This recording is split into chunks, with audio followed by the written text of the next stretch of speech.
Advanced Meeting, October 15th, 1980. LL Research channeling Monka and Latwii.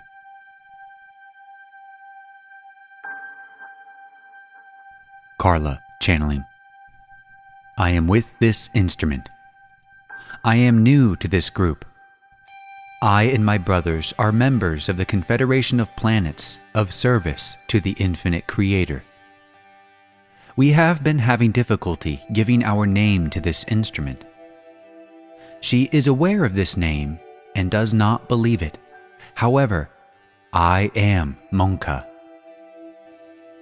We are aware that this instrument feels that previous communications, which she has heard from our source, were unsatisfactorily legitimate. However, this was due to the editing of your peoples of a real transmission. We are what you might call sociologists. We would not call it that. We share with you now what we would call it, insofar as words can be messengers of concepts, too deep for the bearing of words. We share with you a looking into the mirror. Yes, my friends, you cannot look away from the mirror. Look away from your mirror and up to the stars. The stars are a mirror. Look away from the stars and in the face of the person you like the least. Aha, a mirror. Look into the eyes of those you consider robots and thieves. Look into the mechanisms of your government. Behold the mirror.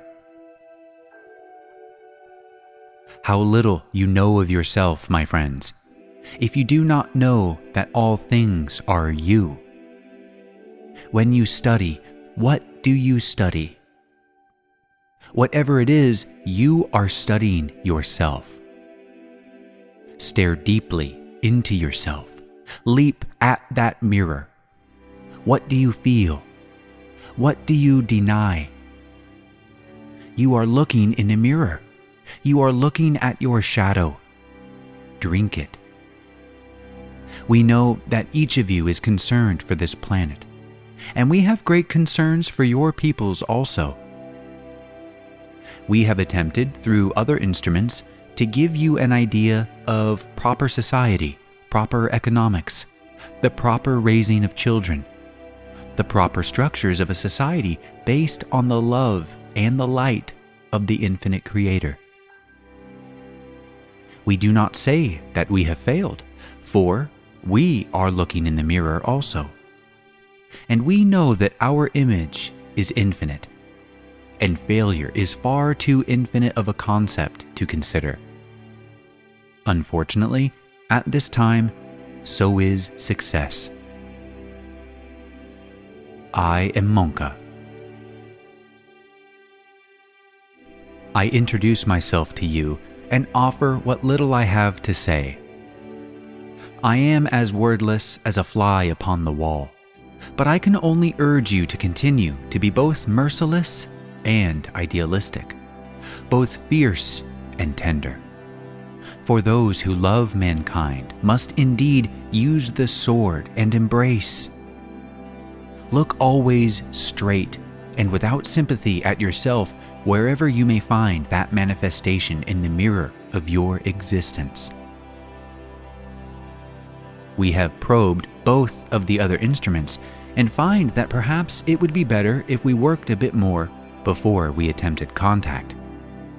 Therefore, we will pause for a brief moment and re-establish contact with another instrument, if he will accept our somewhat different form of vibration.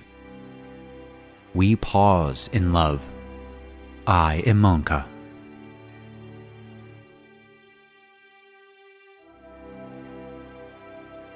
Still Carla channeling.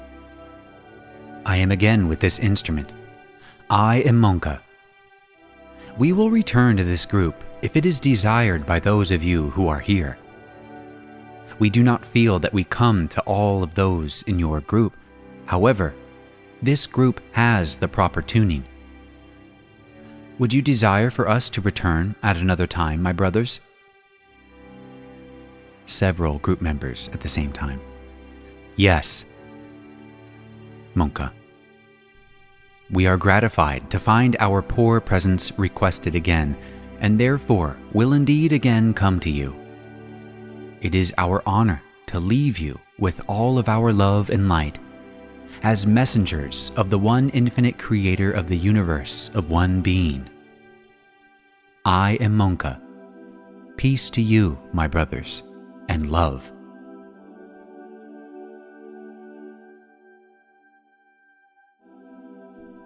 I am with this instrument. I am Latwii, and greet you in the love and the light of the infinite creator. We have been attempting to speak through the one known as Jim. However, we find that his attention is somewhat divided at this time, and we feel that perhaps we could be of some service to him by offering ourselves to him in case he would like to ask any questions at this time. Jim, I am having some difficulty in picking up your vibration. Last night, I had some difficulty with E and B. I'm wondering if there is something I could concentrate on, or if there is any special interference on my part that is occurring. Could you shed some light on that, perhaps? Latwii. My brother, that is our business, and indeed our very nature. However, we will also attempt to make some sense as well as shed light. The difficulty you are having is transient and has to do with the feelings involved in departing and beginning a new phase of existence. Perhaps this has already occurred to you on the conscious level. However, it may not have been clear to you at this time what is occurring to you at this time on the unconscious level in your character. You are setting the stage for your own act to come with some precision and a realization that the curtain rings down on the previous act. In one's life, this is a momentous time, and you are in a fortunate happenstance of being aware of it and even enjoying it. You may have noticed that those about you who are not as consciously developed on some of the finer realms as you in disciplines of the personality have been quite upset. This will occur when you consciously make changes to your existence. Those who understand will simply flow with your experiences. You are fortunate in having fellow pilgrims. It is possible that this difficulty may occur again, and we would forewarn you that you not be upset. If it occurs in the future, you must not doubt your contact, but must instead be aware that there will be those to whom you may speak who seem very interested, but who do not wish to know that which is not already known to them. We cannot speak where there is resistance, whether it is conscious or unconscious. We are, however, always with you, and if you cannot receive us verbally, you can always feel our love and our light, as you feel it at this moment, my brother. We are aware you are having difficulty receiving these words, but can you indeed feel the power of the Creator's love at this moment? We ask you then to remember and trust our contact, and know that the difficulty you are having at this moment will pass quickly. The difficulties you will have in the future are the difficulties shared by any instrument. That is our absolute desire, never to infringe upon the free will of any individual. May we answer any other questions you may have? Jim, I have a question concerning the message we just received from the contact, Monka. It was a very interesting message, and one statement was made that we should look into the mirror without sympathy for the reflection of ourselves that we see. I was wondering if it was possible for you to explain that, or shed a little more light on that. I'm thinking in the realm of having affection for ourselves and accepting ourselves also as we look into the mirror. I'm having some difficulty balancing looking into the mirror without sympathy, but also looking with affection. Latwii. I am Latwii. We are glad you speak of balance. The one known to you as Monka was attempting in the way of your world to give you some idea of the eye of the Creator as it is filtered through the tree of life, which is the tree of duality. When there abounds too much sympathy, when sympathy becomes too sentimental, when sympathy becomes self-pity, when sympathy becomes denial of a part of oneself, it is then that the surgeon's knife must come out. You must cut away that part of yourself that cannot be merciless in accepting all that there is in yourself. When you deal with that which has no sympathy, with that which is indeed merciless, with the murderer, with the rapist, with the terrorizer, then, my brother, balance with sympathy. The one known as Monka spoke of a cosmic mirror and the eye as the symbol of all that there is. If you look into the mirror, you see yourself as you really are, but most cannot look into that mirror, even into their own eyes, for they become quite frightened. Therefore, it is a very strong allegory for the great oneness of mankind.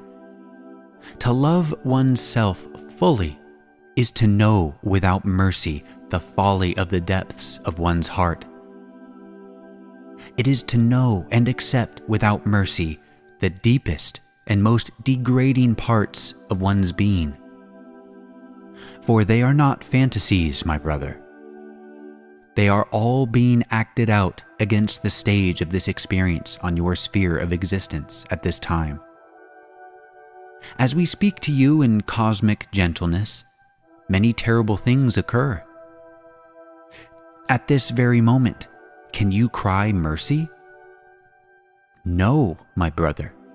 You must stand without sympathy and accept the totality of your being, and then pour love from the Creator into that world, into that merciless darkness with every iota of your being. For only when you know mercilessness in your estimation of the situation of your being can you be truly a channel for love. Spirits are lovely, but the sturdy who stand astride the world of illusion, of pain, of limitations of all kinds, and against that illusion, take up the sword of love. Ah, my brother, there is the soldier that shall conquer in the name of love. We hope that this elucidates the theme of our brother of Monka.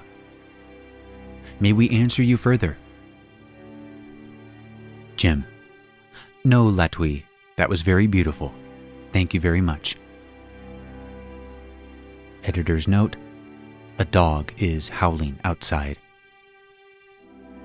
Latwii. We thank you, and the dog thanks you. Is there another question at this time? Jim. Not at this time. You have answered my questions very thoroughly. Latwii.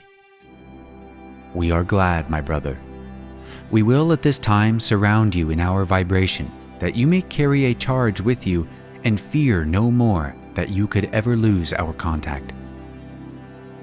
I will leave this instrument at this time.